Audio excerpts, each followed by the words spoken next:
Night. So we got Bedford just taking the field right now. So run through kind of what we got, what we're seeing on the field so far. As we thought, Ryan Giuliano, number 3, the team captain and leader of this squad, is going to be on the mound tonight in this big game. And behind the plate, the battery will be Cade Corbett, number 14. Certainly, Cade's been catching most of the games this year. Really active back there. Really protects the ball well. And again, he's back there as a leader, as any catcher would be on the field to make sure that the plays are happening as they should be and the players know what's going on next. Rounding out the infield, we got Armin Rulo over at third base, again a senior heading into this game, his final home game in the regular season, of course. We got Patrick Folis, number 10, over at shortstop. We got TJ O'Connell, as we expected, at second base. And we got Maddox Muir at first base. So you know Maddox very well, first baseman here tonight. He's been playing well over there, and it's great to see. Looking into the outfield, that left field is tough to see with the sun, and I know Bill Jennings on camera right now. He's working as hard as he can to keep that sun out of the face of our viewers. But out in left field, Colin Chandonnet, number 9. He's going to be commanding that side of the field in the outfield tonight. We got Ethan Larochelle in center field, plays a great center field, tracks the ball really well. And in right field, rounding out the on-field team here will be JJ Crespo. So leading off for Winnacunnet, well, it's Joe Allen. As we talked about earlier, he's the pitcher. He's also the leadoff hitter for this team. And, again, a talent to behold. It'll be fun to watch what Joe can do both at the plate and on the mound to start the game. Absolutely. Just big, about to get first pitch. Big, tall, strong kid. Really look forward to. Oh, he gets a good piece of that one. First pitch swinging. That ball is into the gap, into the right center field gap. J.J. Crespo has tracked it down. That ball's coming in, but Joe Allen is heading to third with a leadoff first pitch triple. And the Winnacunnet squad is really liking that. So Ryan Giuliano threw a good first pitch there, right down the plate. Usually looking, just to get that first pitch, get the butterflies out after the ceremony. And Joe Allen was sitting on that fastball and drove it. He really did. He drove that ball right where it needed to get to, almost in that 366 fence. Really, he's got some great speed, obviously, and turned it into a nice triple. So. There's the pitch now to Fredericks, the third baseman for tonight's game for Winnacunnet, number 2. He just foul tips that into the glove of Corbett, so we got strike 1. 0-1. Here's the pitch, and another foul ball. Looks like a curveball there from Ryan, and he fouled that one off. So now quickly up 0-2 on Fredericks, with Joe Allen now just 90 feet away from opening the game with the first run. Yeah, it seems to be a lot of early inning scoring over the last few games here at home. And, it's but we just have to hope Bedford comes out hot with the bats, the same way Winnacunnet is here so far. So good track there. That was it's going to be a sac fly for number 2. That ball was tracked well by Ethan Larochelle, but Joe Allen tagging up after that leadoff triple. Hard to keep that run off the board after a leadoff triple. So Fredericks with a sac fly to center field. And we got Winnacunnet up 1-0 with 1 out here in the top of the first inning. If you're just joining us here, we just had a great senior night, and now we got just the third batter of the game. And welcome to the broadcast here down at the coming to you from the SAU field here right in town, just down the road. If you're around, stop by. This is going to be a fun game to watch. Yeah, it's a beautiful night too. Right now we've got in the 3 spot for Winnacunnet, Chase Hunter. So I think it's Hunter Chase. Hunter Chase. Yeah, the way they wrote that out. Yeah, so Hunter Chase, he's going to be playing shortstop tonight, and it's now 2-1 with again 1 out here in the top of the first inning. So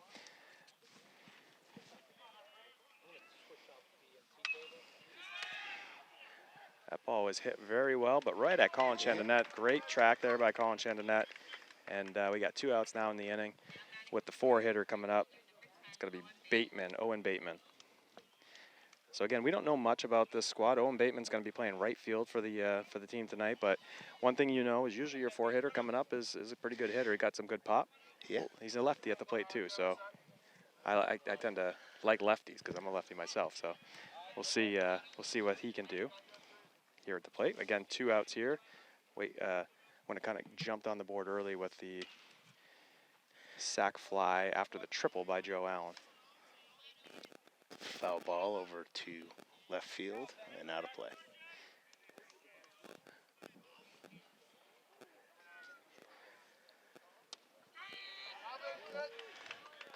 It's a nice pitch by Giuliano. Nice low strike. Looked like a bit of an off speed.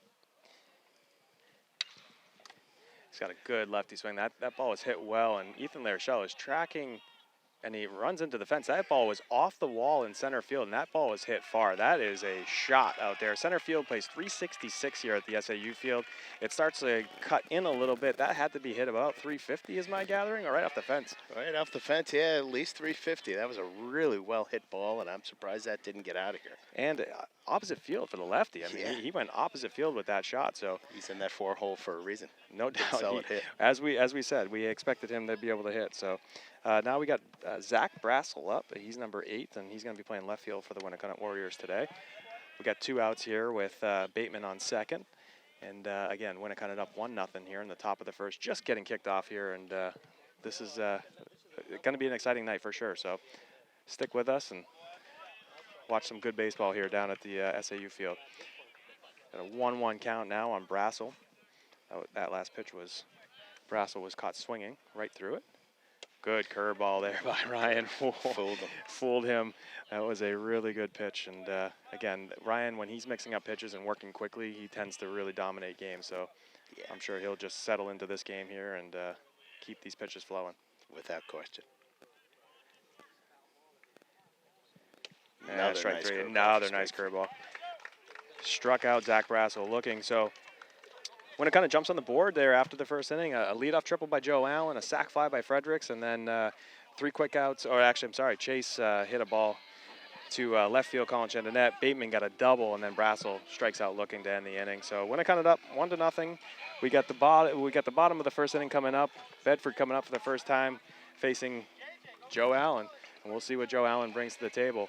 We're going to do our best here to see who's playing where for this Winnacunnet team, but we'll try to call them as we see those players. We're also going to do our best here. We don't have the lineup from the Bedford side, so we're going to watch the Bedford players. We'll adjust as we go, and we'll make the adjustments on the fly and get into the flow of the game here. So we will absolutely do that, and thank you all for joining the broadcast tonight. And again, it is a beautiful night, so if you're out and about, stop by. I always find it, I try to tell people some of the best ways, if BCTV is carrying the game, listen to the game while you're at the game, right? That's some of the best ways to listen. So you actually get some of the broadcast, the experience of being down at the field. Unfortunately not at SAU, but most fields you grab a hot dog, a hamburger, grab a soda, and watch the action. So, well, I know the grill is set up back there for the after game festivities for the senior parents, and I think there'll be plenty of food for everyone if you come down. You can probably squeeze a burger out of it. There you go. There's nothing like squeezing a burger down at the game. Looks like Coach Fox doing a little watching of the pitcher, kind of gauging the timing up, working with the batters early here. Looks like we're going to likely lead off with the leadoff 3 has been Larochelle, Corbett batting second, and Giuliano third. So that's going to likely be the leadoff 3 for this game. And again, Coach Fox kind of just talking to them a little bit before he heads out to the first base coach's box. Coach Chapman already out there. He's taking a look at Joe Allen too, and taking a look at his players. Joe is a pitcher that throws hard. He changes speeds well, has the velocity.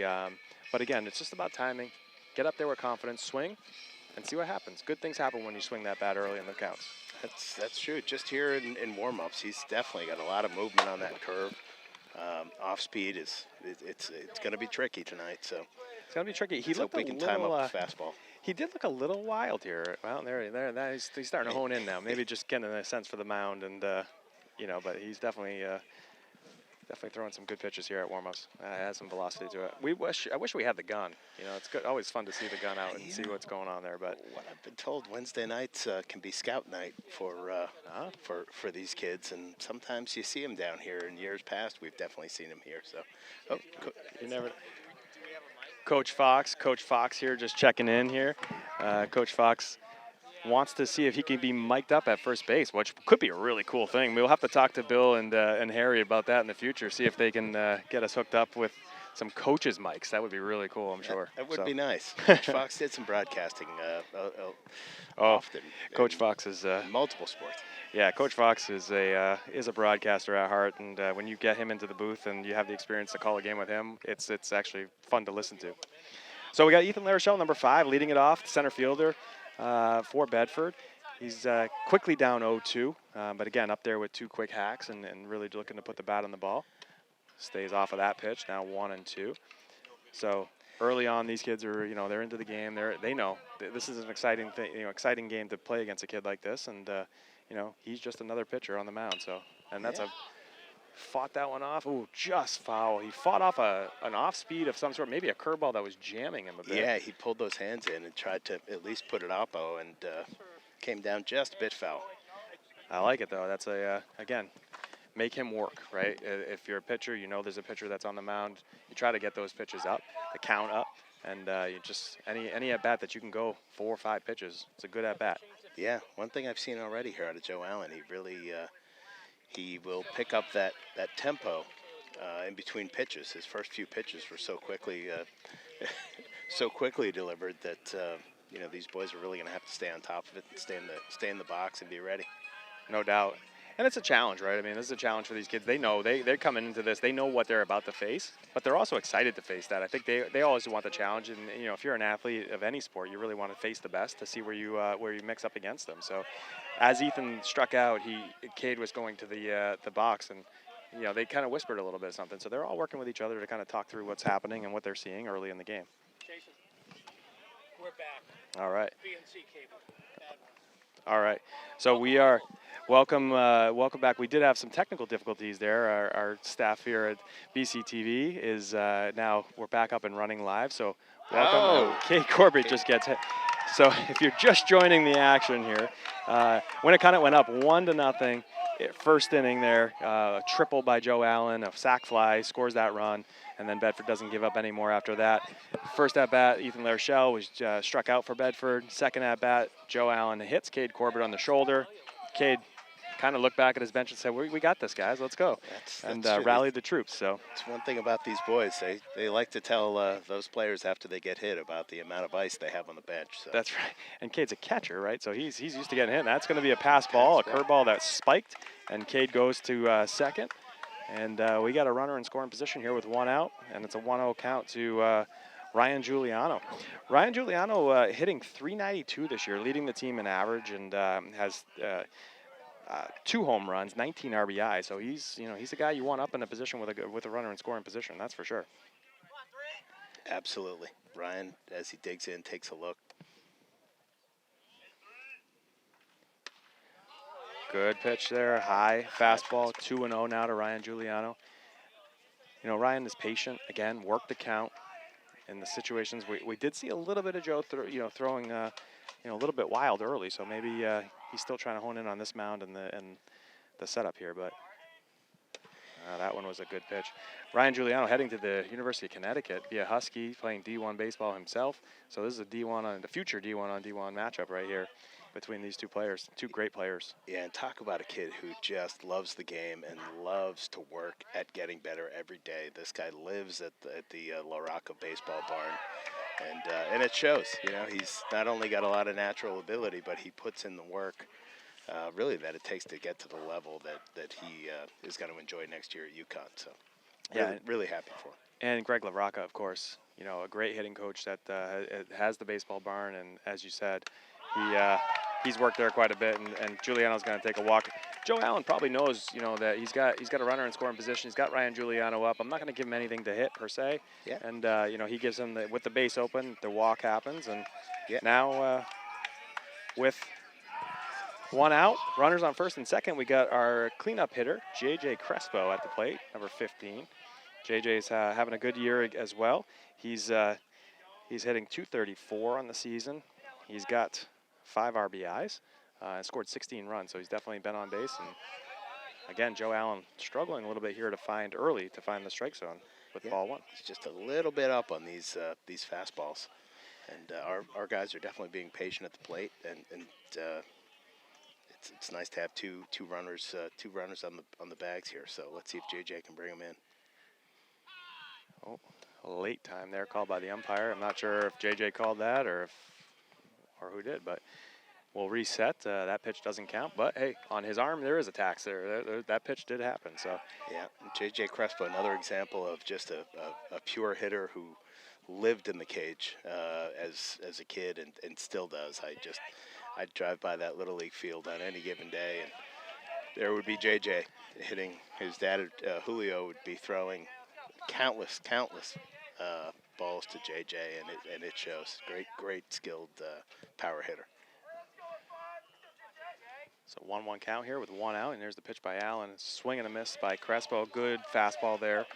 They make it 1-2. We got Cade Corbett on second base. Giuliano on first base with 1 out here in the bottom of the first inning. And a good battle working right here between Crespo and Allen. There's the 1-2 pitch. Curveball. That's going to be a wild pitch. All right. Going to move both those Got to runners. move both runners into scoring position now. Cade takes a big look coming around third, and a little slip up, makes it back safely. So again, it looks like Allen might be spiking that curveball a little bit early in the game. Those are a couple of plays that both of those pitches were kind of spiked early and kicked by the catcher. So not much the catcher could do in that case. He's throwing with velocity, and that's a curveball, but he's spiking it. So second and third now with 1 out, and Crespo here, 2-2 count. And here's the 2-2 pitch. Fouls it off. Good fight. Staying there. alive. Good fight there. Again, a good quality at bat here by Crespo, working deeper into the counts, getting that pitch count up. Again, maybe some of the messaging early in the game was to make sure that was, the game plan coming in. You saw that with the Yankees and Red Sox years and years and years. If there was one of those, top pitchers for the Yankees, the Red Sox would be up there just kind of making long at bats. Good eye. Again, good eye by Crespo. Takes a low ball. It's now 2-2. 2-2 count here on Crespo. Again, runners on second and third. Bottom of the first inning. Sun is setting in the background here. There's the 2-2. Another wild pitch, a high fastball there. Crespo. Oh, that was 3-2. It looks like all right. That was 3-2. Must have missed the one. So bring Cade Corbett across. So 1 run scores there. Corbett comes across. Giuliano goes to third. Another wild pitch by Joe Allen, and again, having a little trouble finding the strike zone early in this game. That ball just was by the catcher before that glove even got there. Yeah. So either they were crossed up or just threw a high fastball. But coach for Winnacunnet is now out there and having a conversation with Allen, seeing where he's at mentally, and maybe trying to settle him down a little bit. Yeah, exactly. I guarantee that's what he's talking about right now. Just, I'm sure he's picking up maybe a fundamental. He's seeing definitely something from the dugout that he just kind of wanted to come out and have a conversation with Joe Allen about, and we'll see if he can get him tuned up. But right now, great job by Bedford.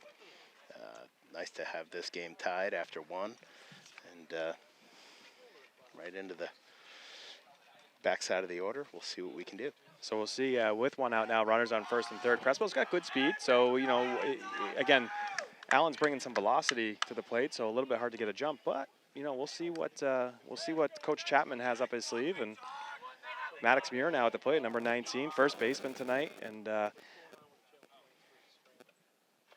here comes the first pitch of the at bat.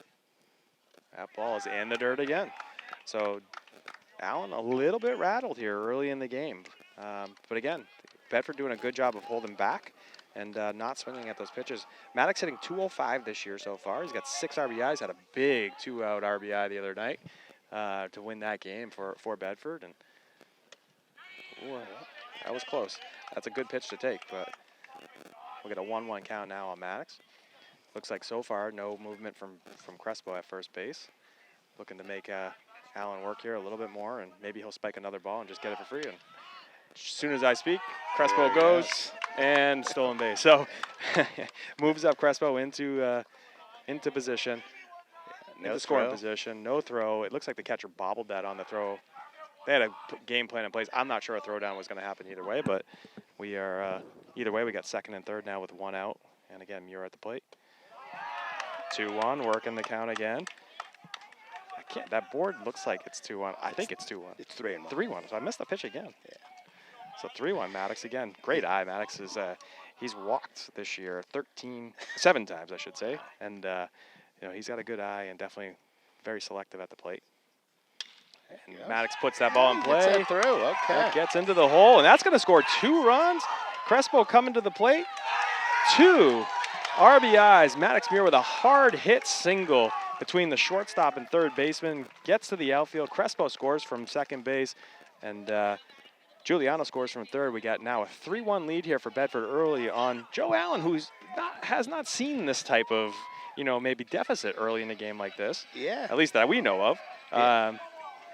A great hit there by Maddox. These Bedford kids came to play tonight, and last night we saw very quiet bats out of the Bedford squad, and it's nice to see that they've woken today, and some great eyes and great at bats here for these boys. So yeah, really making Joe Allen work. They're not swinging at all the pitches. They're being selective. Maddox worked that count to a 3-1. Knew he was going to see a fastball down the middle, and then just pulls a nice hard single through the hole. And got to be proud, dad moment right there, right? I mean, you just watched your son two RBI single to open up the 3-1 lead here in the bottom of the first. Yeah, and as a diehard Michigan fan like Maddox is, I'm sure I'll hear about that tonight. How he got a hit off of a D1 Michigan pitching commit. So that's right, and even more fun is down the road to be watching that and say, yeah, I hit it off. No man. big deal. I mean, Right. no big Yeah. deal, right? No big deal. So great there, great hit, great at bat by Maddox, and now Armin Rulo at the plate. He's down 0-2 quickly here, and again, Joe Allen just not looking comfortable on the mound right now. He's stepping off. He's just not looking as comfortable as you would have expected coming in with the dominance he's had over the year so far. Here's the 0-2 pitch. Curveball, that's going to be strike three. That's a tough pitch right there. Fooled Armin, and Armin goes down looking on 3 pitches. So T.J. O'Connell to the plate. So T.J. O'Connell, we talked about him earlier. He had to take a couple years off, COVID, some injuries, a hoop player as well, but back here in the action as a senior, getting the start on senior night, and at the plate here with two outs with Maddox Muir on first base. And having watched TJ for many years, he's a kid who loves the pressure, and he really does. I think his best work at the plate when the pressure's really on. So kind of thrives in the moment. He really does. He welcomes it. And Maddox Muir now takes off for second base. The steal. Oh, and he's going to get thrown out at second base. So T.J. O'Connell will start the bottom of the second inning at the plate. Maddox Muir gets thrown out at trying to steal, but 3 runs. 3 runs on 1 hit by Maddox Muir. Couple walks, couple wild pitches, and a good solid inning there by the Bedford Bulldogs. A good comeback inning after getting down early in a game against a pitcher that you're not sure what you're going to be able to do against, and a good comeback inning to kind of set the tone for this game. This is going to be a game. It is going to be a game for sure. With RJ on the mound, that's only going to feed his confidence coming into here to the second inning. So if he can just keep that control, which he always has, and he looked good in the first inning. They good hitters hitting good pitches. So yeah, they're the top of their order, no doubt, has some good hitters, and they put some bats on the ball. But again, that ball's coming right at us. We're going to have to be paying attention here during at least the warm-ups, at the very least. I think we're about 10 minutes from that sun going down for us. So yeah, maybe 20. We're going to have to ask Maddox to make sure. He blocks a lot of shots in hockey. I mean, can you just get in front of these balls so that we don't get hit, inadvertently here? So. Yeah, that would be nice. He hopefully he didn't let that one go by on purpose, because if this fence wasn't here, it probably would have got me. So leading off here in the top of the second for the Winnacunnet Warriors is going to be Ethan Nowak. He's going to be the center fielder. He was the center fielder for the Winnacunnet Warriors this past inning, and he's number 88. So Ethan Nowak, he's got a strong Bedford heritage. His dad was a great Bedford Little League player who ended up playing at West High School back in the day, and Ethan is a very strong, powerful lefty, great hitter, great pitcher, and a great kid. So it's always fun when good cut there, 1-1 count. Always fun when you get to see some of these kids. A lot of these kids play baseball, have played baseball all their lives, but on their club teams, they all kind of mix, and they're playing, all different and all together. And then they get to their high schools, they play with their friends, but then they get to play against their friends, and that's really fun to see. So yeah, and one nice thing, there weren't many nice things during COVID, but when they took those summer leagues in the state of New Hampshire and joined all the teams together, so that there was no Bedford or no New Hampshire team really going out of state to play, it really made for a great summer, because you got to play the best talent in New Hampshire, and it was just New Hampshire kids only. So I know I will speak for my boy. He definitely made a lot of good new friends and saw a lot of his fellow hockey/baseball players out there. So yeah, there's no doubt there. when you're pulling the positives out of the COVID experience. COVID has been tough, for everybody in all these different sports. But baseball was one of those sports that kind of always had the ability to be outside, and outside of using specific balls for the teams at a certain point during COVID, there was really nothing else that was happening, Right. on that front. And everybody could still play and couldn't travel out of state, but staying in state and keeping the game alive. And that was it was really great to hear that story and those kids playing together. So Nowak calls time there. We got 2-2 count. Again, bottom of the second. Bedford up early 3-1 after a great first inning by the Bulldogs. And good at bat going here for Nowak. He's definitely got a good swing. He's right on Giuliano. It's just about changing speeds.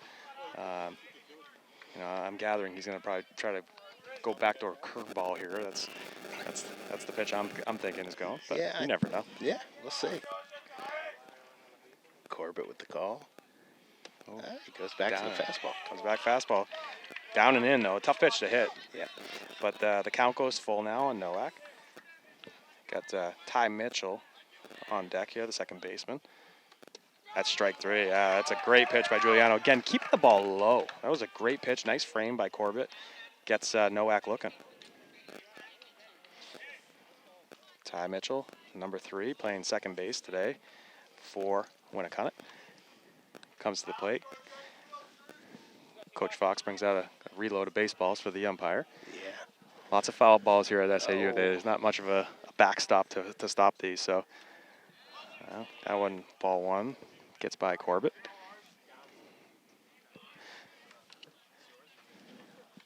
But again, you see Ryan Giuliano as he goes through, this game, he settles in, right? You can see him settle in. The confidence and the speed at which he works is very quick. Grabs the ball right back to the mound.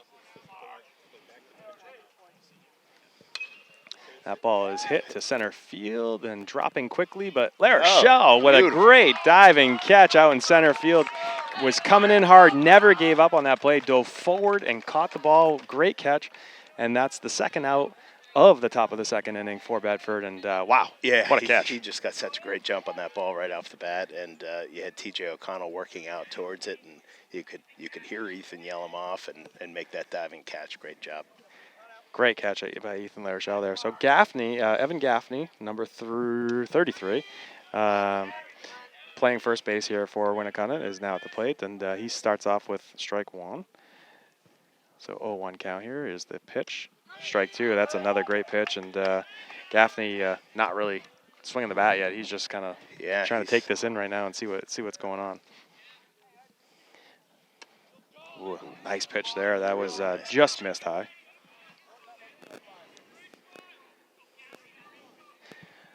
A 1-2 pitch.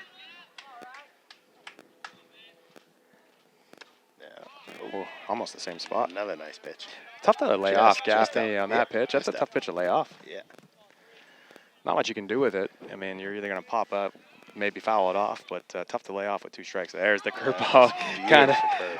Kind of had a feeling that he was setting that pitch up there with the 2 high fastballs, but great 1-2-3 inning there. 2 strikeouts looking, a fly ball, a great catch by Ethan Larochelle, and Bedford comes back to the dugout here with a 3-1 lead in the bottom of the second, and we'll see what the bats can do. The boys are charged up for sure, boys and gal. Teams are really out and picking each other up here, and there's a lot of energy here on the bench as we kind of look into the dugout here at SAU. Yeah, I mean, let's talk about our seats for this game. I mean, I'm not sure how we pulled these seats, but we're right next to the dugout here for Bedford. We see and feel the energy that is being created by these guys in the dugout. We're basically right along the first base line. As soon as that sun goes down, these lights are going to come on, and it's going to be just a great venue to watch the game. Noticing too, again, we talked about this as being senior night. Here at the field, and really cool down the first base line here is the 8 numbers of the players for senior night. I'm not sure if Colleen or Bill can scan to that at some point, but those numbers on the field were put there and in honor of those 8 seniors today that are going to play in their senior night. And again, just a great, the little things that matter to these players and the little experiences that they're going to remember forever. They're going to remember. My number was painted into the field at senior night. So absolutely. Really cool. Bedford High School really does a nice job in recognizing their seniors, and it's really a special night for these kids. No doubt about it. So TJ O'Connell gets back up. So he was at the plate when Maddox got thrown out in the first inning, and TJ grounds out to the shortstop. First pitch swinging there. So but that's going to be the first out. 6-3 put out there. And now coming to the plate is Conor Bergeron, number 16. Conor doing the DHing today for the team. And gets his first look at Joe Allen, and that's a strike. Yeah, that was a tough pitch. It was good to lay off that one. That looked a little low, but it certainly was in there. Oh, that was that had some bite to it. Connor ducked out of the way and then kind of realized pretty quickly that that was going to be a strike. So 0-2 count here. And that's quick work for Joe Allen. Conor Bergeron goes down swinging on 2 curveballs. And you haven't seen a curveball like that. It's maybe a little hard to pick it up. Those were a couple unbelievable curves that even Coach Fox from first base is looking at us right here, acknowledging the movement on that curveball by Joe Allen. So number 9, Colin Chantonet comes to the plate, comes up to a little Bob Marley song, and nothing wrong with that. When you come up feeling relaxed, feeling ready to go, goes quickly up 2-0, and Colin having a great season here, a senior game for him. He's batting .250 on the year. He's had a couple of big RBIs in some big spots this year, and he's up 3-0 now. 2 outs here in the bottom of the second with Bedford up 3-1 if you're just joining us. And if you are just joining us, there's still plenty of time to get down here to the field. I mean, this is going to be a fun night, so come on down. It's going to be a party atmosphere as this game continues on. And then post game, there's going to be some events for the seniors, and so come on down if you are listening in, and come join us. Colin now up, still up in the count, 3-1. Again, looking for that pitch to hit. He's always going to get a fastball. Good cut there. Yeah, Colin Shando hitting from the left side of the plate tonight. He actually is a switch hitter, and I see him hitting lefty more often than not these days. I don't know how many. I don't know his stats on the season, but he definitely has a lot of power from that left side of the plate, and takes ball 4 and takes first base. So really good at bat for Colin. Yeah, really good. He's out now, so two outs here. He's running around first base. We're back to the top of the lineup. Ethan Larochelle. He did strike out in his first at bat, but again, couple pitches, a foul off, and he was the first batter to see Joe Allen tonight. So now his second time through, and he's gonna ground it to the second baseman, who takes it himself to the bag for the force out at second. And Bedford has done their second inning. No runs that inning, just 1 walk, and we head to the top of the third. 2 quick 1, 2, 3 innings. So yeah, and that's what you expect in this game. And Coach Fox coming over and saying hello to us. What's that? Plenty of color. I mean, if this was wireless. So what are we talking about? Well, we were just talking first. Trying not to get ejected here. First, we were talking about the pitcher Joe Allen. Yes, of course. Got a really good curveball. Has a lot of bite. If you haven't seen a curveball Slider. like that, and Yeah, a slider, it's vile filthy slider, slider. I got a front row seat. I'm trying to sell it on StubHub right now, but no, it's the unbelievable pitch. He's just having a hard time locating the fastball right now. Yeah, and early on he seemed to struggle with his location. So, I mean, that's the biggest thing for him right now. But you talk about a treat for these guys having the opportunity to face somebody like him, and for us having the opportunity to watch it from this close up and realize in the major leagues, how do guys hit 94, 96, Right. 100? Right. So, yeah, it's... But then sit on an 85-mile-an-hour curveball. Like it's nothing, Like dude. it's no big deal. I mean, we're not banging on trash cans here. We did talk about Maddox Muir, his big hit in the first inning, clutch, a 2-out RBI or 2-run single, scoring, and Maddox is a huge University of Michigan fan, so I said for Is he years really? to come, he's going to be able to watch Joe Allen pitching and say, absolutely. I hit that. Maybe play against him someday. That's right. Who's to say? You never know. All right, back to John Muir for better color commentary. Thank you, Coach Fox, for joining us here and not getting kicked out, because you never know. I don't know what the rules are associated with on-field interviews. yeah, we've I never don't had that either. happen. I don't either. That's new. Pretty cool. Yeah. So that ball, number 11. Number 11, Frank Brown, the 9-hitter, hits a long fly ball. Ethan Larochelle, we talked about him earlier in the game. He really knows that he tracks the ball really well out in center field, and he came a long distance to catch that one. Yes, he did. He's he is really has that center field locked down. He really has some great wheels, and he gets a great read on the ball. And we saw that great diving catch in the first inning, and follows it up again with another nice catch out there. So back to the top here now with Joe Allen, number 24, the pitcher for Winnacunnet. He hit that hard triple, that roll to the fence in his first at bat on the first pitch, and that led to the only Winnacunnet run on a sac fly by the second batter, Frederick. So now 1-1 count with 1 out on Allen, and again Giuliano settling into the game a little bit more now, and that ball is grounded over to Rulo at third base. Rulo makes a nice play, and boy. Bang, bang call at first. Bang, very, very close. I will say Allen got down the line pretty well there, but ball maybe just a little high. Wasn't able, Maddox wasn't able to extend as much as he would like to because the ball was a little bit high. But again, that's an infield single, beat out Joe Allen. So thought we had him there, but no dice. We got runner on first base now for Winnacunnet with 1 out.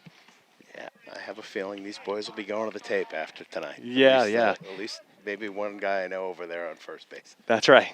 I think we had him. He had the best view of it, so he knows he could feel it at his feet if he caught it before the bag popped. So another great thing for having Bedford TV here tonight. That's right. You can go back to the BCTV. replay. You can go back to the replay and see what happens. So Allen takes off. Ooh, hard shot up the middle. Catches Giuliano. Giuliano was able to knock it down. So Allen was stealing. Giuliano was able to knock down that hard shot up the middle. Just gets the out, makes it 2 outs with a runner on second base. A really good play there by Ryan to knock that one down. Stung that right back to him, and we're just lucky he didn't get hurt on that play. It really hit him somewhere. Hopefully it was off the side of the glove, but again, he was able to knock that down and at least get the runner at first. So now at the plates is going to be Hunter Chase, the shortstop. He flew out to Chandonnet. He hit a hard line drive to Chandonnet in the first inning, and Chandonnet made a great catch out there in left field. And Giuliano starts him off with a high pitch ball to start this at bat. 2 outs, runner on second base, Allen for Winnacunnet. There's the pitch. Off speed, just up. Just missed that one. You hear this Bedford bench. The players are just into every pitch. You can feel it again. The energy associated with what they're bringing to the game is really fun to watch. That ball is heading our way here. Just foul. So we got a 2-1 count now on Hunter Chase. Hard. We don't know. There was quite a few seniors on this squad. Don't have it on the roster. Which players are the seniors, but I'm going to gather some of these kids in the middle of the lineup are probably some of the older kids on the team, and Yeah, they've got at least 8 that I heard. Yeah, they were counting. We were counting them out here in the pregame. Yeah.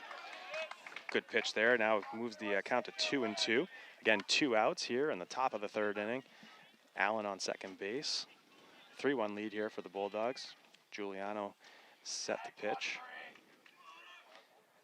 Foulis working in and out on Allen, keeping him close. And strike 3. Giuliano Excellent confidently threw that and was kind of just like, yeah, I'm walking back to the dugout now. It's time to go hit. Yes, looked like a little confusion out there as to how many outs we actually had, but they figured it out. It's 3 outs, and here we go. Let's see if we can get the bats going. So no runs there on that on a single by Joe Allen, infield single, but nothing hit really hard there in that inning. Infield single, he gets Allen moves up to second base, no other damage, and we head to bottom of the third, 3-1 lead here for Bedford, and we're going to lead off with Cade Corbett. We'll have Giuliano and Crespo. So the 2, 3, 4 hitters for Bedford, all of which scored runs in that first inning. So heads up. Oh boy. Sorry now we can't. That's okay. Yeah, we got to be head on a swivel here. We're not able to ask the first baseman from Winnacunnet to protect us, but that ball came in pretty hot. They were really hot. That was head level too. So glad no one got hurt on that one. No doubt. No doubt. And this is that time of night. We see these balls fly over these kids' heads, and this is kind of the witching hour here, where we've got the sun setting and the lights kicking in. And some of these fly balls could be a real challenge for some of these kids because a lot of them aren't used to playing under the lights. They maybe play a couple nights a year under the lights, and we'll see how the teams adapt. Yeah, there's it's funny because throughout their club days, they do get the chance to play under the lights a little bit, but it's through the summer and you're kind of just you're in the mode. But during this high school season, most of the games are 4 o'clock in the afternoon. Kind of peak hours of the sun right after school. They bus out, bus here, bus there. But yeah, you're right. They don't really get the opportunity to play under the lights too often.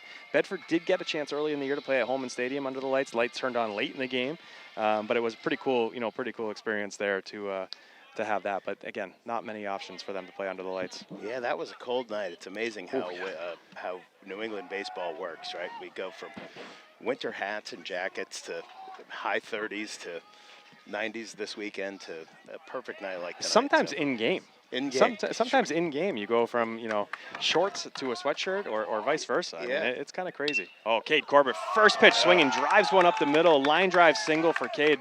Great at bat. Again, just jumping on the quick pitch there by Joe Allen and saying, we're not going to wait around in the count. We're going to jump on this. I've seen it now, and it's time to swing. Absolutely. That's a really nice piece of hitting there by Cade. Nice hammered right into center field. So we'll see what RJ can do here. So RJ now at the plate. Again, the leader in his average this year. He's the leading hitter and leading home run hitter, leading RBI getter. I mean, he's the team leader here. And again, heading to UConn next year to play some baseball over there. Probably going to be playing more shortstop than pitching. But here on this Bedford squad, also the leader of the pitching staff. So, and speaking about playing under the lights, one of my fondest memories of RJ here on senior night was watching him down at Bristol. It was actually against the Connecticut team. He hit one ball into left out of the park. That was probably one of the furthest home runs that I saw in that tournament. So no problem with Ryan seeing the ball and under the lights as early part of his career on. So yeah, he's hit some long home runs especially when those bats before that bat change. He was in the Little League years right before that bat change, and he was using those orange Makos that had some extra pop. And when he hit the ball, and you were kind of there watching Ryan Giuliano, and when he hit the ball, you knew. I mean, it had a special sound to it. Yes, yes. Between him and JJ, two of the strongest Bedford hitters that I've seen in the youth baseball that I've watched. So we got a 1-2 count here on Giuliano. Again, Joe Allen just doesn't look comfortable. He's backing off the mound again here, and again, this Bedford squad is maybe a little bit in his head. Playing here in Bedford. Senior night, there's a lot of energy on the bench here for Bedford. I just feel like he's a little bit out of his element right now. Again, backing off the mound. I don't know if that was Ryan Giuliano calling it, but I'm just watching the body language of Joe Allen right now to see what we can pick up on. Sure. Here's the 1-2 pitch. Tough pitch there, and Giuliano knew it. Again, he knew he got fooled with the curve or the slider, as Coach Fox called it. I think he called it a filthy slider. Yeah, I believe that was. Is what he called it. So, Giuliano caught looking. He knew it, walked right back to the dugout, and, he'll probably spread the word a little bit there, tell his teammates what he just saw, and, again, keep the good at-bats going. So now J.J. Crespo, who had a really good at-bat early in the game here in the first inning, he did end up walking, but he walked on a wild pitch, which caused all kinds of commotion along the base paths there, and we scored a run in that commotion.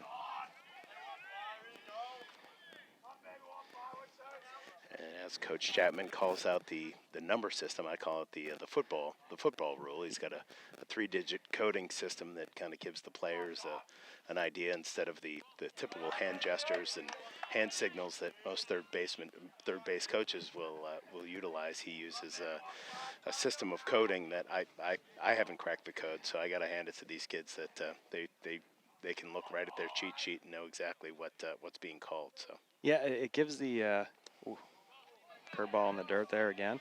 2-1 count here on Crespo. Yeah, it gives the players, there's a little bit more to think about for the players, but, they have the ability to kind of change things up, call, they don't have to worry about what they're doing with their hands and kind of, the coaches don't at least. The players just know, here's the 3 digits, look on your chart, and you know what to expect next. Big cut there by J.J. Crespo. Low pitch.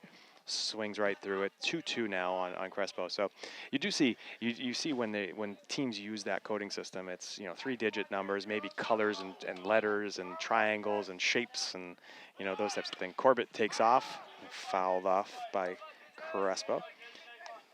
So, but again, in baseball, you typically see the coach going through a whole lot of hand motions and gestures to alert both the runners on base and the batter. yeah. But Coach Chapman chooses to go with his number system. So, which you certainly see more and more of, especially in these summer league teams. Crespo hits a looper out to right field, and a good catch there by second baseman Ty Mitchell. He had a good jump on that ball. It was kind of a lazy, weak fly ball to right field, but sometimes it goes to no man's land. You can't really get there, but Mitchell tracked that pretty well and was able to track it down. So 2 outs now and for Bedford, and we have Maddox Muir coming to the plate. He had a 2 RBI single in the first inning on a hard hit ball into the left field, right between the shortstop and third baseman. So 2 outs here. Corbett on first base, and here's the pitch by Allen. First pitch, slider. So, maybe Allen remembers a little bit about what happened in the first. Maybe I'm just going to throw him some more sliders, and now Maddox squaring to bunt here and pulls it back, and Interesting. we're trying to understand the communication there between coach and player. Yeah. So now 2 strikes, 0-2 on Muir, and here comes the pitch, and Muir drives it to right field. Right fielder coming in on that ball, and right fielder makes the catch there to end the inning. So good, again, I'm not sure the bunt single, I'm not sure if he was looking to maybe lay down a bunt, fake bunt, I'm not sure, but looking at some numbers, it looks like Coach Fox and Muir are going over their coding system right now. We just talked about that. So. Yeah, it's interesting. As we talk about the coding system, there's certainly a mix-up there, and you can see they're getting on the same page now. So yeah, you could sense there was a mix-up when Maddox looked right down at Coach Chapman, and they were kind of just stared at each other. They didn't really say anything. That was enough to say, hey, something's up there. Yeah, and watching them now both sit and look at each other, saying, "Okay, my bad," laughing about it. Maybe I was thinking maybe Coach Fox looked over here and he wanted to get back on and tell us a little bit about what just happened, but he's not taking the bait to come back over here. No, so. he's not. We'll see if we can work on that later. We'll definitely have to make note of that and see if we can get some answers later. But so Giuliano back to the mound here. Looks like no changes defensively for the Bulldogs. Again, heading to the top of the 4th inning here. And Bedford playing well. I mean, defensively solid. Giuliano pitching a good game. Got kind of got to Allen early. Allen settled in as well. And we thought this would be a pitching duel, and we're certainly seeing that in the second and third inning. So, but that first inning was a little fun to see. Some bats put on balls and some runs scored. Yeah, it's good to see.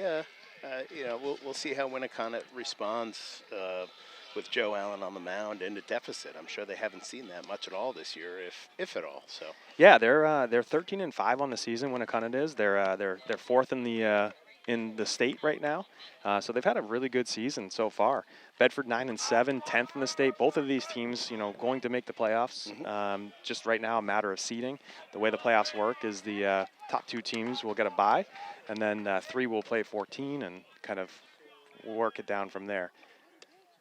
There's a first pitch strike now, so we get at the plate Bateman up for Winnacunnet. His first at bat, he hit a double off the wall, which was hit, had to be 350, and that ball was hit down the left field line. Chandonnet tracking and just misses it, and it's going to be foul. It is a foul ball.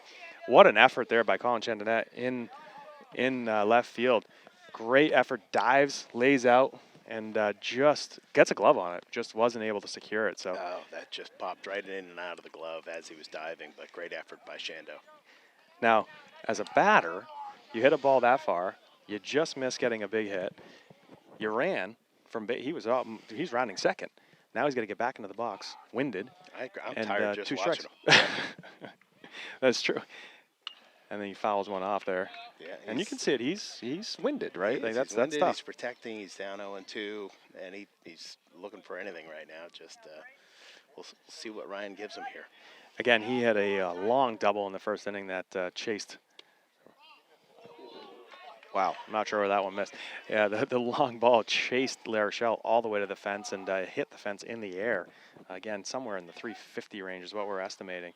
And so he's got some pop in that bat, and just not sure where that pitch missed. I thought it was strike 3, and that's 2 in a row. I'm not really sure. Cade's glove's not moving. No.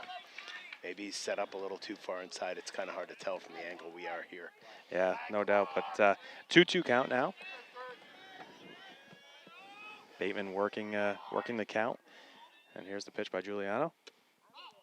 and he spins out of the way. Again, Cade's glove just doesn't look like it's moving, so he's definitely working the inside part of the plate and just missing on the inside edge. But again, Bateman worked this count from 0-2 to full, and you got to put that in the quality at bat category, and that ball is stung to left field. A good outside or inside out swing to push the ball to left field, and impressive at bat there by Bateman.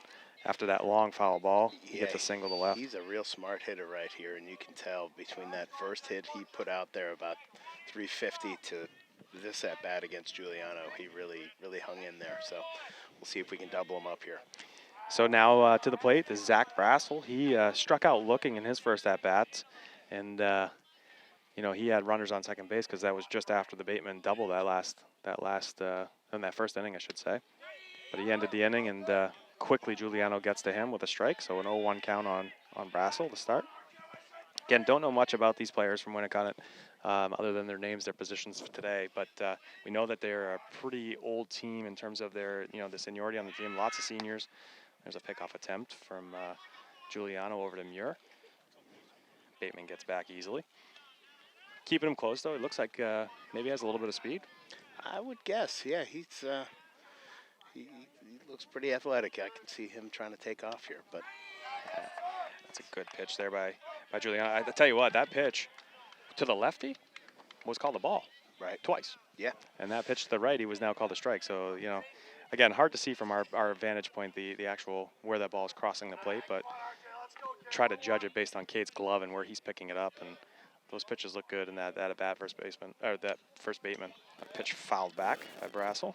So Brassel, hope I'm saying that name right, Brassel. But he's having, he's almost like he's trying to pick up the timing of Giuliano. He's not really picking it up. And some of these players, some players you just pick the ball up well, and some players you don't. Right now, he looks like he's fighting it a little bit. Yeah, he is. So again, a pickup attempt. Ooh, that was a little bit closer there. Bateman got in, but a little bit quicker move, maybe the A move there by Giuliano. And keeping Bateman close. He's, again, got to be winded. He's dove back twice, run to second. He's getting the workout in for sure. Giuliano brings the 0-2 pitch. And I rung him up too early. Yes. I rung him up too early. Again, that pitch looked good. It froze Brassel at the plate. He wasn't swinging. I think a lot of the fans here at SAU, you may have picked him up on the mic behind us. That was definitely a good-looking pitch from the stands where we are. So. From our vantage point, that was strike three, but that ball's in the dirt. So now Brassel working the pitch count again. Great block by Cade Corbett. Yeah, he's so good, solid back there. He blocks everything. Like Maddox Muir in hockey, blocking hockey shots. Cade Corbett behind the plate blocks pretty much everything. Yeah, I bet he goes home just as bruised some nights. Yeah, I bet you he does. So 2-2 count here. Bateman on first base for Winnacunnet. Giuliano takes a peek over before setting, and here's that 2-2 pitch. And he check swings it down to Muir. He steps on first and throws it to second to Foulis, and that ball goes into left field, but no damage there. Again, gets the out at first base. Make sure you get the secure out, make the throw. That ball skips by Foulis at second base, but again, no damage there. We got one out, and we move on to the next batter. Yeah, absolutely. He moved the runner, but tough throw over there to second, a little bit on the inside third baseline and into left field. So great backup by Shando. So one out now. We got Nowak at the plate. Ethan Nowak again has some Bedford and Manchester West connections, but now living out in the Seacoast at Winnacunnet. But you know the family well, and I'm sure it's fun to see them here tonight. Yeah, absolutely, Chris. I believe Chris also, his dad played for Sweeney Post way back when Legion Ball is all these boys did in the summer. Yeah, and it was a lot of fun in those days watching the Sweeney and Jutras rivalries and going to Gill Stadium to watch games. And Bedford had a post at that time as well. So it was the thing to do in the summer, unlike some of these leagues now where you could be in Florida or Georgia or anywhere in the New England area on any given Saturday and Sunday. So certainly anywhere in New England, but to your point, a lot of these players play on club teams that are traveling to Georgia and Florida and Texas, and they're kind of all over the place. So that the baseball has definitely evolved and changed a little bit, but there's still Legion Ball, and there's still these kids playing Legion Ball and playing for their post. And one thing to mention as we got a little pause in the action here, Bedford does have the Legion program back now, and they have the junior and prep division teams. So some of these kids are going to be, once the season ends, they take a little bit of a break. That ball is laced down the third base line by Nowak, and that ball is going to score. Run. Bateman's going to score from second base, and a double there by Nowak. Hard hit ball down the line. It was slicing away from Rouleau. Stayed fair. Chandonnet was able to collect it, but kind of an easy stand-up double there by Nowak. Yeah, and Nowak just really just sat back on that curveball and just pushed it down that third base line. Nice piece of hitting. So a nice RBI single there by Nowak. Scores Bateman from second base. We got one out, a 3-2 game here. One out in the top of the fourth inning, and Ty Mitchell, now second baseman, made a nice catch in the last inning there, moving to his left, and takes the swing. He takes a good cut at that first swing, but not able to make connection, and he's down 0-1.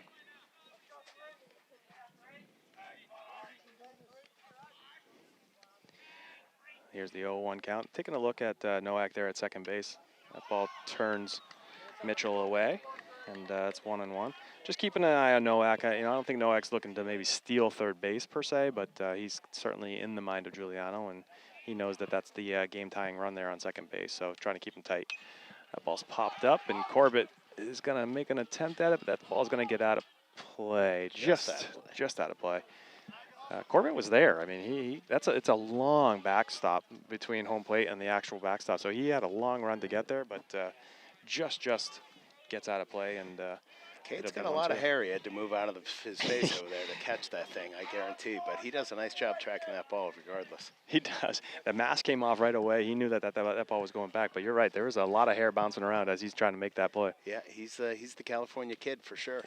Headed back to California for college next year, and his dad Rex, and I coached baseball for a bunch of years. We actually coached on the staff for that 2016 Bristol team, and Cade and Rex and Stacy and Ike, they're going to be headed back to California in July. So it'll be tough to lose them here in Bedford, but they've done so much for the baseball community and for all the kids on this field and many others. So I know Rex still coaches his youngest son, Ike. So great baseball family. Swing and a miss. So Mitchell goes down on strikes, swinging. That pitch jammed him. He had no chance. He was just trying to fight that one off. But 2 outs now.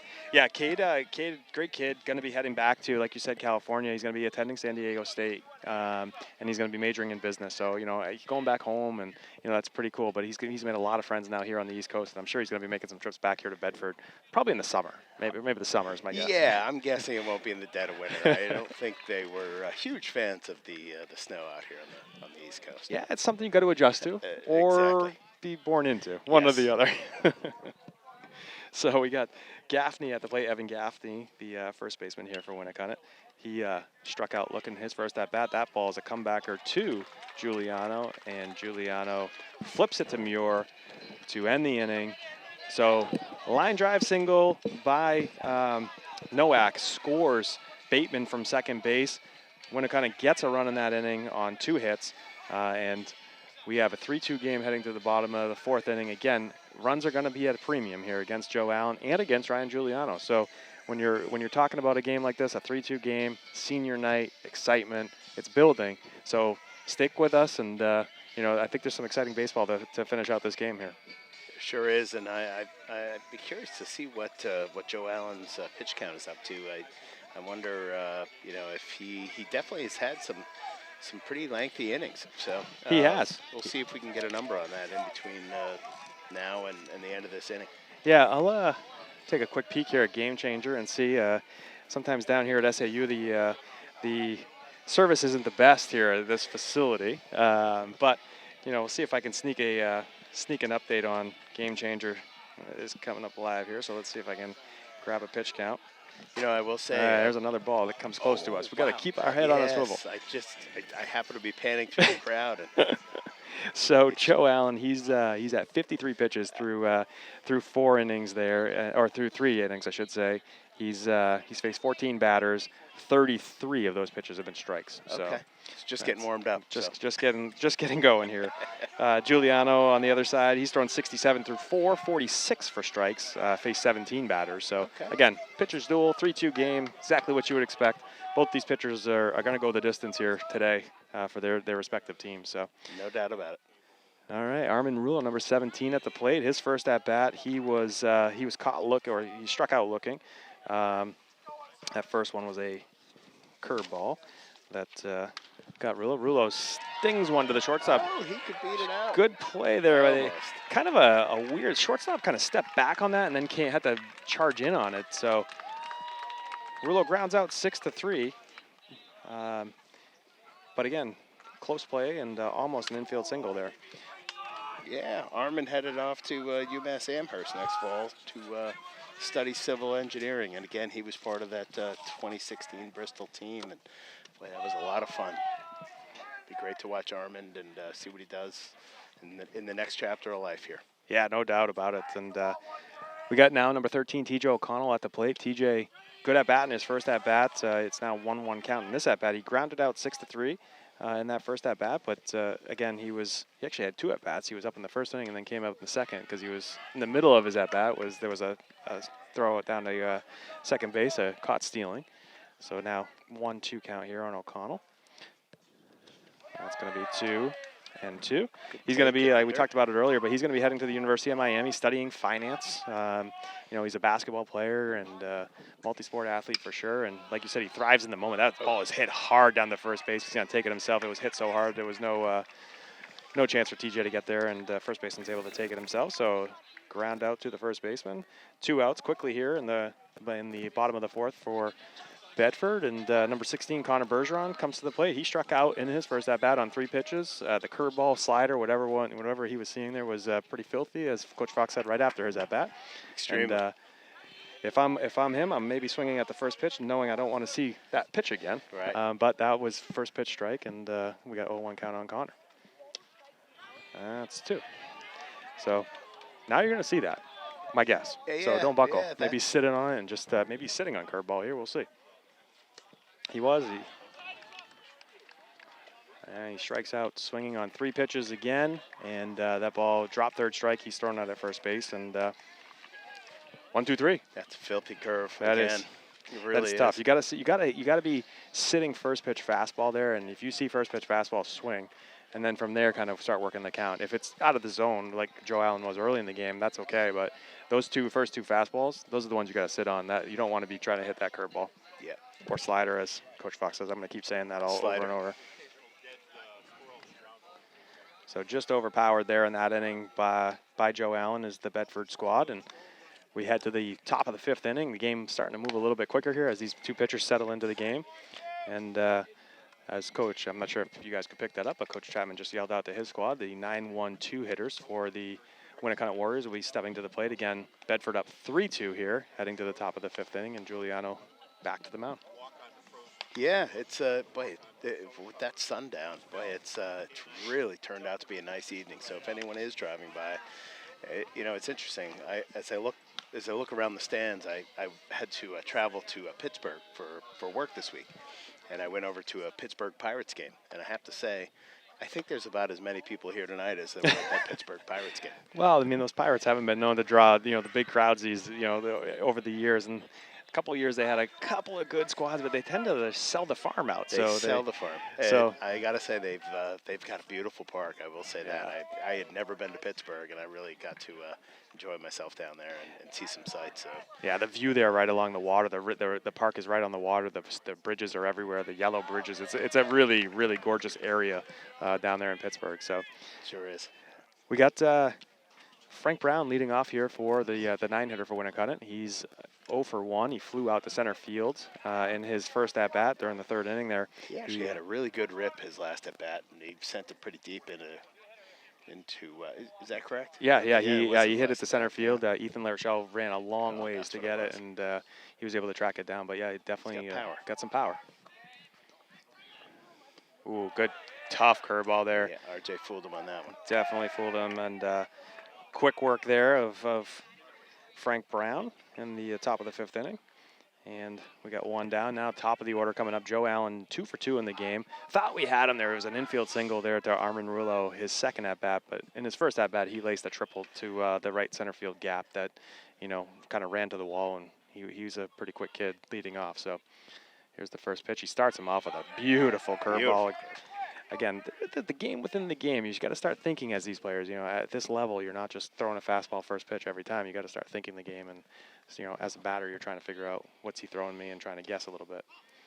Oh, just low on that pitch, and it is interesting. It's as some of the viewers may not know, it's each and every pitch that is thrown by Giuliano in this game, or any Bedford pitcher, is actually called in by Coach Billy Chapman from the bench.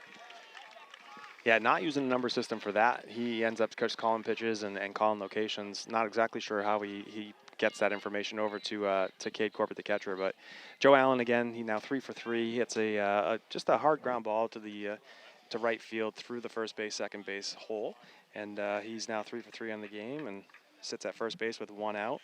And Frederick's coming to the plate, the third baseman here for Winnacunnet. He had a sac fly in the first inning, scoring Allen after that triple, and then he hit a comebacker to Giuliano in the third inning, went 1-3, and so he's 0 for 1 with an RBI in this game, and definitely has put the ball in play both times. Yeah, it's very strong top of the order.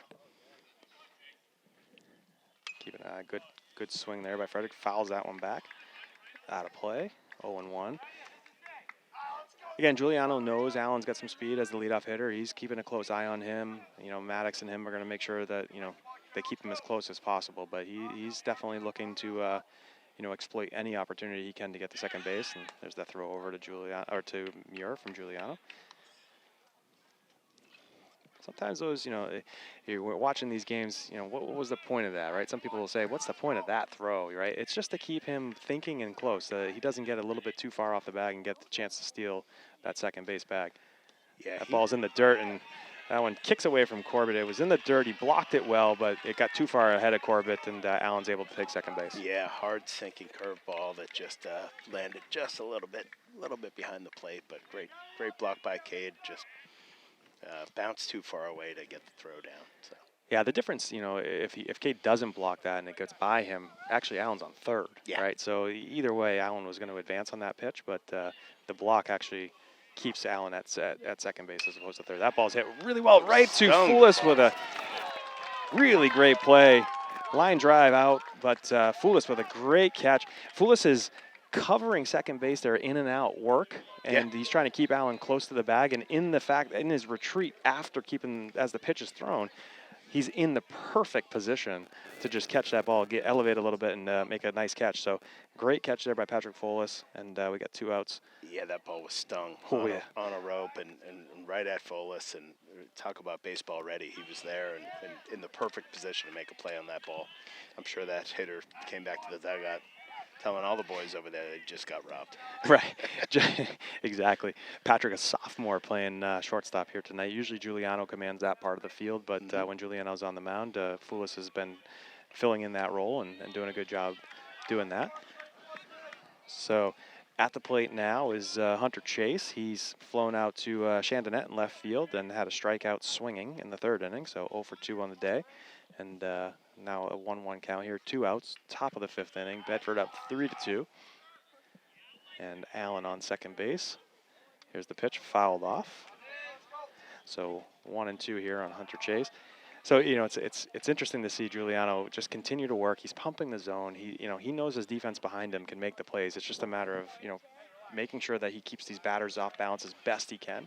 And when they do put the ball in play, he knows his teammates behind him are going to make that play. So, without question. And second, third time through the order here, these guys definitely they learn how to pick up that ball a lot quicker coming off the hand of Giuliano. But regardless, it's still a very hard thing to do. And Giuliano definitely has a really deceptive delivery. So. Maybe a little game within the game there. Oh, no, yeah, no. Hey, I'm not sure I want to hit off these guys either. These kids can bring it. Let's go. Great pitch there. Gets him looking. Strike 3 on the outside corner. He finally gets that pitch. I think he's been working that spot quite a bit tonight, but he rings him up, and we head to the bottom of the 5th. Bedford still leads 3-2. We got top half of the order coming to the plate, I believe. Chandonette's going to start. It's got a 9-1-2 for Bedford coming up here in the bottom of the 5th inning. But what I wanted to say there was just there was a little gamesmanship. Right before that strikeout pitch, the Winnacunnet player called a late time Giuliano in motion. So a little maybe gamesmanship going on. The game within the game is always something to kind of watch. These kids they're smart baseball players. So sure, it's that timing and cadence and rhythm, and if you can throw it off, that is definitely part of the game within the game. No doubt about it. So Allen, I'm sure will be taking the mound again. He has not come out yet, but he was on base, so he's probably collecting his gear and getting set up to go. But again, Coach Fox here, Coach Chapman rallying the squad, keeping the energy high in the bench, making sure that these kids are all laughing, they're all having a good time, they're playing loose. It's really good to see. Sometimes you get into these games and you maybe get a little tight, a lot of fans here, you tighten up a bit, keeping things loose, and they want to win for their seniors. They really want to. What a better way to go out for these seniors than with a win at home against a top prospect in the state. So we'll see. We got a lot of baseball to play, but so far so good. What a game. Yeah, the Bedford team, the history of the program, the success that they've had over the years, you tend to see some of the best pitchers from the other teams. So we saw Pinkerton's best pitcher, we saw Londonderry's best pitcher, we're seeing Winnacunnet's best pitcher. Yeah. We definitely get to see the best of the best here. Being in Bedford, and the games have lined up really well. But it's fun to watch. I mean, these kids can really bring it. And there's a lot of kids on this field that have athletic aspirations, moving on. Maybe not in baseball, some in baseball, some in other sports. But these are all athletes that are out here competing and having some fun. No doubt, they'll never forget these fun high school baseball games. Yeah, you come out here with your friends, and we talk a lot about all these different players, and the seniors on our squad this year, the 8 that are going to be that are enjoying their senior night right now. But they all talk about the same thing: the memories of the teammates, the parties, the pasta parties, the pregame parties. Those experiences are what they remember. And you might remember a win against Joe Allen. You might remember some of those big wins in championship games, but some of the regular season games, you're not remembering those things. You're remembering the teammates, the camaraderie, much more than anything else. So number 9, Colin Chandonette steps to the plate, senior, playing left field today, and Colin drills one to left field. That is carrying out. It just hung up a little bit too much. He got a good bat on that, though. And you can see that football size in Colin at the plate. He's actually going to WPI next fall to play football. Got a real nice piece of that ball, and another, 20 feet, would you say, 15 feet, and that thing had a shot at getting out of here. So yeah, just launch angle a little bit, just got just a bit under it, and the left fielder was able to kind of settle in under it, but good piece of hitting there.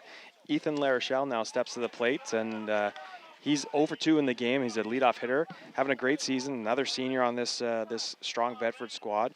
He, his first at bat, he struck out, kind of first batter of the first inning. Is always a little bit tough to get up there. Best guy to ever do that, I think, was Ricky Henderson. But otherwise, Ethan struck out in that first at bat, then grounded out to the second baseman on a fielder's choice. And Ethan's hitting .274 in that leadoff spot this year. He's got 7 RBIs on the season, but he scored 14 times. So he gets on base a lot, and unfortunately goes down swinging there. But yeah, tough strikeout there. Coming to the plate right now, though, we've got senior captain Cade Corbett. And I have to say, I talked a little bit about Cade headed back to California, but he wanted me to make sure tonight that I definitely sent a shout out to his grandparents who are watching on TV. So oh wow, very cool. To Cade's grandparents. I'm not sure which side of the family they're on, but Cade gives his best, and he's thinking about you. It's nothing better, playing for your family, playing wherever they are. The ability, thank you to BCTV for giving these kids and families the opportunity to be seen outside of this field here tonight, and even post game. This game will be forever recorded and on YouTube and available for everybody to watch forever. So the memories that they're making right now are things that they'll always be able to go back to and show their friends. Hard hit ball to the shortstop, and Corbett not able to beat it out. Great play there by the shortstop, coming in on a kind of a bounding ball to short. So Cade goes down. There's a 1-2-3 inning again for Allen. Allen again settling into this game. What we expected, nothing more. But again, bats on ball. and just unlucky. Heading to top of the 6th inning now. Bedford still has that 1-run lead. It's a 3-2 lead here for Bedford. 3 runs scored in the 1st inning. On Joe Allen, those 3 runs came for Bedford on a couple of wild pitches. Allen kind of had trouble settling in, and then Maddox Muir with a nice hard single that scored 2 runs after a wild pitch scored the 1st run, and that's how Bedford got their scoring going. And the 2 runs for Winnacunnet scored in the 1st inning. Joe Allen hit a triple, and that run scored on a sac fly, and then Nowak with a single or a double. Scoring Bateman from second base after he had a single and got to second on a pass ball. So that's it. That's the scoring that we've had. I mean, you're not talking about a lot of hits. There's not a whole lot going on. But the game on that mound right now between pitcher and catcher, and those hitters in the box, that is the game right now for sure. Sure is. So we're going to see the 4, 5, 6 hitters here for when it kind of come up. Bateman, Brassel, and Nowak again. So that combination, the last time they came up in that order, they did score a run. So we'll see if Giuliano can shut him down or shut that group down. And yeah, this Owen Bateman's having a night. So he is a heck of a ball player. You can tell he's just got a power hit, he got a powerful bat, and tremendous left-handed swing. So. Yeah, I'll tell you what. For me, I've seen some games down here. You don't really see balls go out at center field. In this field, it's 366. It's a shot. A couple kids have done it, but 330s down the line, you see those go out. But that ball hit the fence in the air, 350, 355, and kind of LaRochelle ran into the fence trying to track it down. He probably gets it. He just about got there, but that ball was hit hard. So Bateman at the plate here, 2 for 2 on the day, scored a run in the 4th inning, and he leads off in the top of the 6th inning, and he leads off with taking a strike from Giuliano. Yeah, that's good to get ahead of him here in this. Yeah, Giuliano has gotten ahead of most. He's early on we checked his stats. That ball is a nice low pitch. Rulo makes a nice play. Maddox Muir keeps connection with the bag. The umpire was watching his foot. That ball pulled Maddox a little bit up the first base line, but he was able to keep connection with the bag. A good stretch, a good play by Rulo for the first out. Coach is going to come out and see maybe if I'm gathering if the home plate umpire will help him. But I'll tell you what, that umpire was in the perfect position to see. He's not even going to offer the. Yeah, he's not even going to check. He saw it the whole way. So Bateman goes down for the first time in the game. He goes down 5-3. Ground ball. Great stretch there by Maddox Muir. Good play by Armin Rulo to collect the ball, make a good quick throw. Yeah, Armin got it out really quick and got it over the bag. And just a really good solid play. Bang, bang, though, for sure. Those always scare you. That's another one that I have a feeling that maybe rebroadcast at the house later tonight. Yeah, you definitely want to watch that. You won't have a good angle of the foot, so there's no overhead replay. So yeah, so you're not going to see that that angle very well. But the key thing there is it's the first out of the top of the 6th inning, and we now have Brassel to the plate. Brassel is 0 for 2 on the day. He struck out looking in his first at bat in the 1st inning, and then grounded out to the first baseman Muir in the 4th inning. So he's now 1-1 count with 1 out here. Again, Bedford leading 3-2. A good game, great atmosphere down here on senior night, and celebrating these 8 seniors with the battery.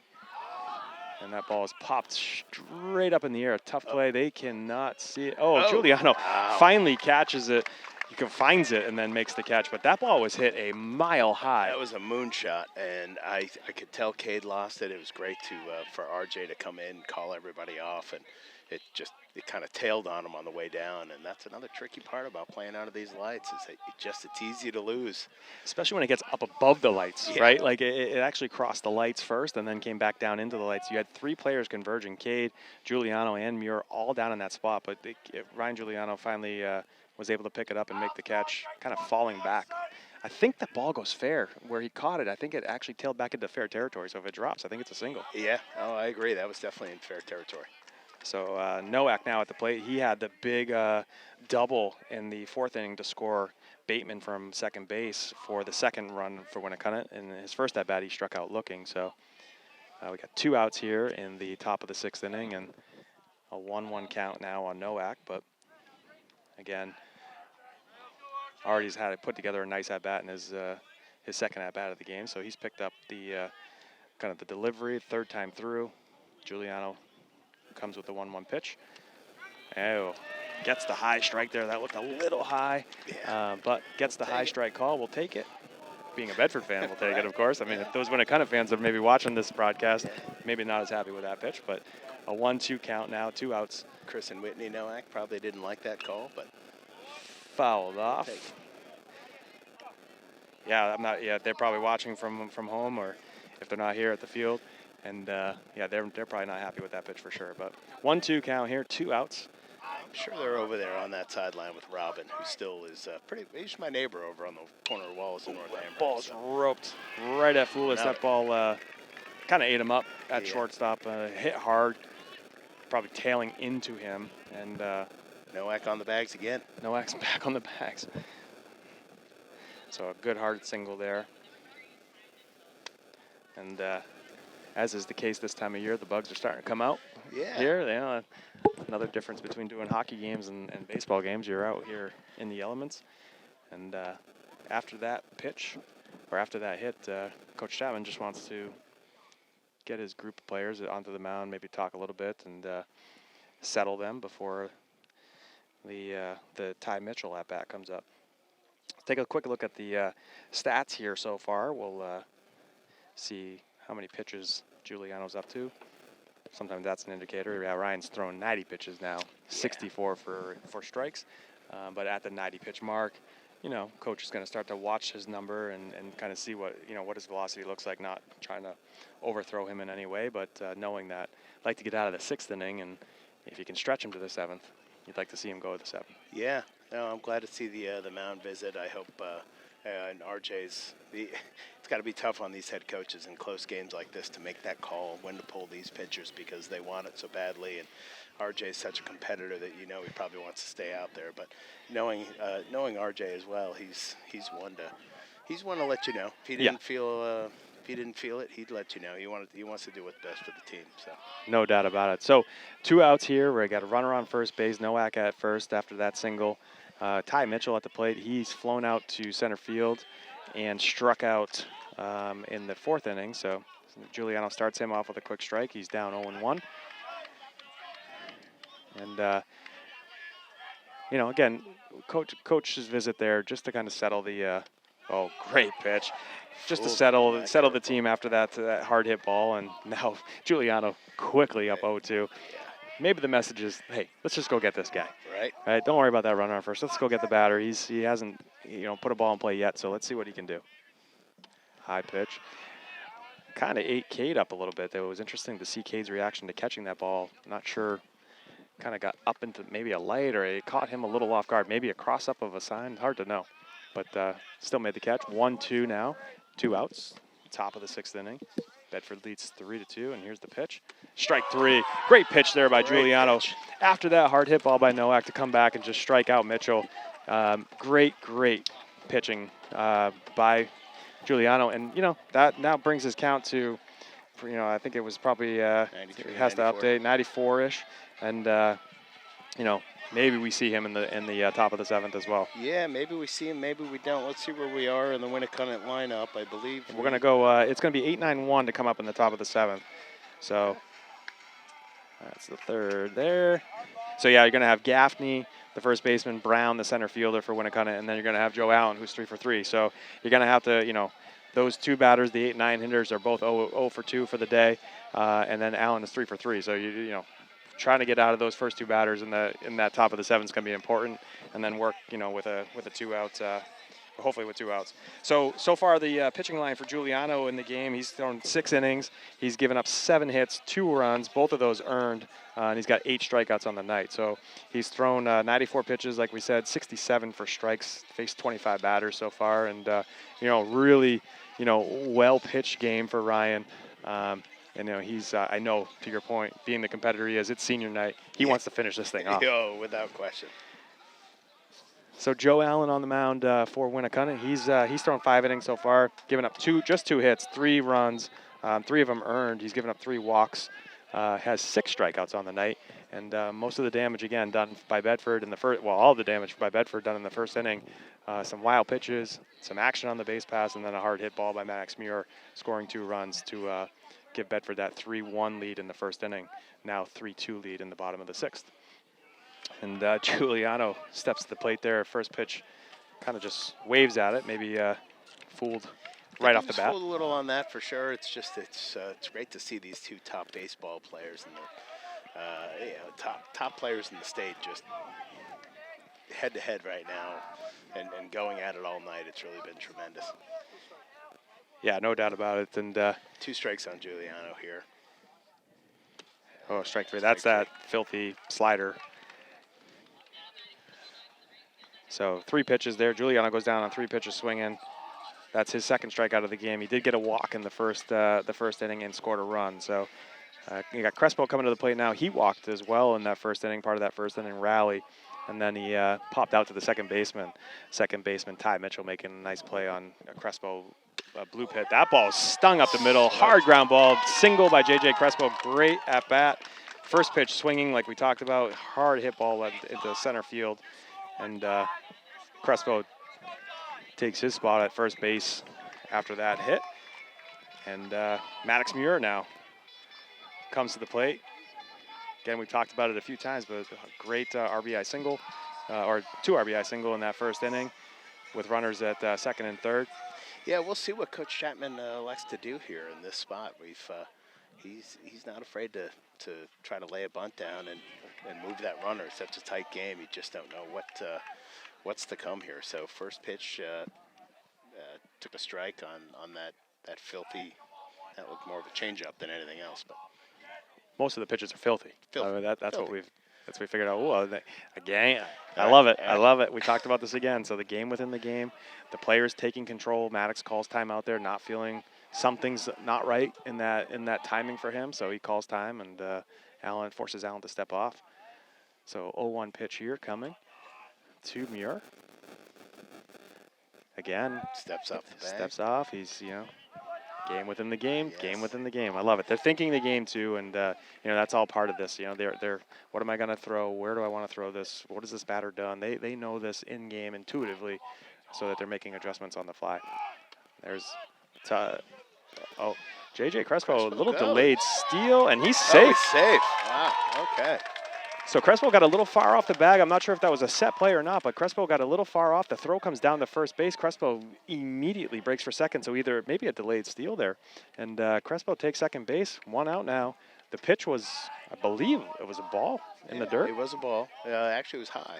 Oh, was it high? Okay, yeah. I missed the pitch. I started watching the action right in front of us here. So 1-1 count. Now 1-2. Muir takes that pitch. Maybe that ball had some movement on. I think he was looking maybe fastball there. Crespo now working, doing his work at second base, trying to rattle Allen on the mound. Good size lead there at second base. Allen takes a look, and here's the pitch. Oh, wow, that's a tough take. that was the dad grunt of, oop, he just struck out looking. Whoops. But he didn't, and we got ball 2. This is my first ever broadcast, Bergie, so thanks for... Hey, listen, the dad grunt, it happens. I mean, Yes.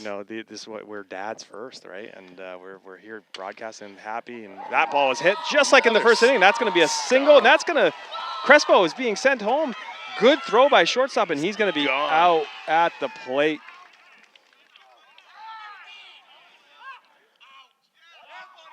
Oh, because he didn't slide. He collision at the plate with the catcher. Yeah, so Tough call. So recapping that play, Maddox Muir hits a hard ground ball just like he did in the first inning. The shortstop makes a diving attempt at it, and it hits off of his glove, moves it out, skitters out into left field. Coach Chapman sends Crespo home. Crespo's coming home. The shortstop was able to collect the ball, make a good throw to home, and because Crespo, as he came into the plate, didn't slide or try to avoid, he actually made contact with the catcher. The rule states that I believe he has been ejected from the game. So the umpire immediately came over and said, number 15 out of the game. So he's going to be, looks like he's going to be thrown out for not avoiding and not sliding at home. So Looks like now Coach Chapman and the Winnacunnet coach are just talking to the umpires, talking about the play, and maybe they're seeing trying if to any further action. They're trying to determine whether or not to send Muir back to first base. So we'll see what the ruling is. I really don't know what it is, so we'll see what they determine here. So they're going to umpire's going to talk through this, and I don't know the rule myself in this case. So you don't typically, those plays at the plate, you do see the players either slide or avoid. It was the catcher for Winnacunnet was very far ahead of the plate, and I'm not sure if JJ was expecting him to catch the ball there. So he is going to send Maddox back to first. Based on that play. So, unfortunate there. Unfortunate break for Bedford. I don't know if it was hard to tell how far that ball got away from the shortstop, but Coach Chapman thought, it got away enough, and that it was just a good throw. It has to be a bang-bang play, and it was a bang-bang play. And, unfortunately, Crespo's cut down at the plate, and now is going to be out of the game as well. But this is usually when we'd love to get Coach Foxy over here for a quick little commentary on that play at the plate. Yeah, we'll see if maybe he can come over and put the headset on after the inning and maybe give us a little breakdown of what he just saw or what he just heard. Yeah. If he's willing to do so, but we know these guys are doing their best to just get it right. So that's right. Yeah, no doubt about it. So now two outs here. Maddox Muir on first base after that single.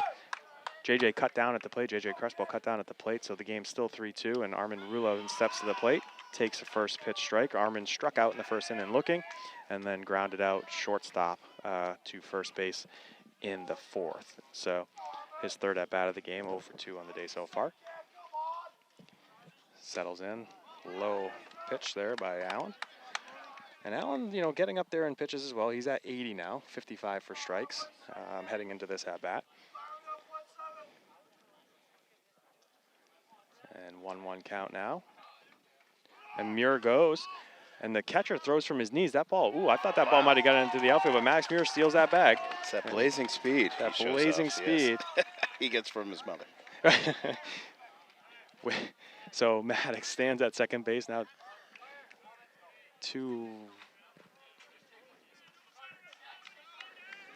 And I'm not sure. There's a timeout on the field here. The umpire is now out. And looks like, okay. They're gonna put some more speed on the bag. So we had blazing speed to get from first to second base. Nice stolen base there. And now number 2, Carter Crowley, is going to be a pinch runner here from Muir. He enters the game at second base. 2 balls, 1 strike here on the hitter, Armin Rulo. 2 outs here in the bottom of the 6th inning. Bedford up 3-2, and here's the pitch by Allen. Curveball lays off that pitch. Good take there for sure. Able to hold back on that pitch. Again, that curveball can be hard to hold off on, but he was able to do so. So a 3-1 count now. It says 3-1 up there, right? It does. Yeah, 3-1. 3-1. There's the walk. Ball 4. That's a nice at bat for Armin. Armin had a great night last night. I believe he went 3 for 3, and he had a nice piece of contact earlier. Almost beat that on that last at bat. He almost beat it out, and now he has another at bat to get back on first. So good night for Armin.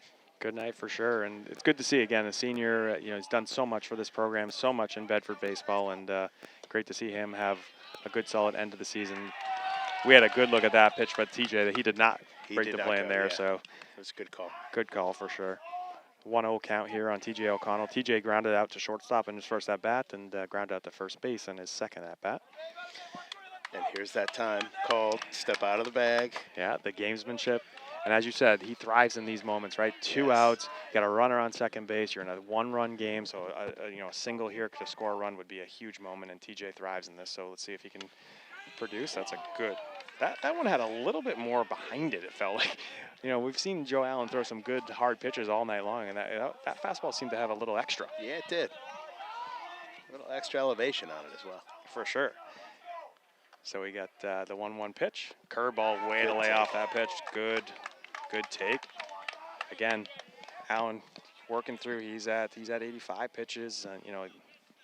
No matter what, when you get into that, anything 80 plus, you start to tire. I mean, it's a tough motion on the body being a pitcher, and you start to tire no matter where you are or who you are on that mound. So That's a good fastball. TJ sitting on that fastball, knowing that, you know, up 2-1 in the count, he was probably going to see a fastball, and that hits the top of a car here at a packed parking lot at the SAU. So 2-2 count. 2 outs. Count, Bergie. What do you Runners think he on gets first here? and second. I think he gets just a high heater. I think Joe Allen is just looking here to pump one in the zone, but that, Fooled him. that may have been why I struggled to hit, right? Because I was sitting on fastball and the curveball came. That's a tough pitch. And, It's filthy. It's filthy. If we haven't mentioned that tonight in the broadcast, It's filthy. he has got some filthy movement on the ball. So TJ strikes out, and Bedford takes the field. Up 3-2, top of the 7th inning. Giuliano is back out on the mound to take the ball in the top of the 7th. He has started this. He's starting this inning here with 94 pitches. Again, he's given up 7 hits, just 2 earned runs, and has 8 strikeouts on the night so far. And he will take the mound and try to finish this game out for Bedford. And we'll see. Again, we said it before the game. This is going to be a good game. You know, pitchers duel. Most of the runs happen and the action happened early in the game. So if you missed that part, go back to YouTube and watch, when this game gets posted. But, there's a lot of excitement and atmosphere down here on senior night for these players. And it's just, I'm so happy that they're in a great game and seeing a great pitcher. Great memory. Absolutely. Both these pitchers have done a tremendous job, and what a game. So Winnacunnet's going to, in the bottom of the set or the top of the 7th here, Winnacunnet's going to bring to the plate their 8, 9, and 1 hitters. As we talked about at the top of the or the bottom of the inning, I should say, we talked about Gaffney and Brown for Winnacunnet both being 0 for 2 in the game so far. But they put some balls in play, so they're not up there just easy outs. So we got to really focus on these two, and then they flip that order over, and Allen comes to the plate up 3 for 3. You don't know what can happen. So let's just see if we can get these first 2 outs. That's right. Giuliano steps to the mound to deal here.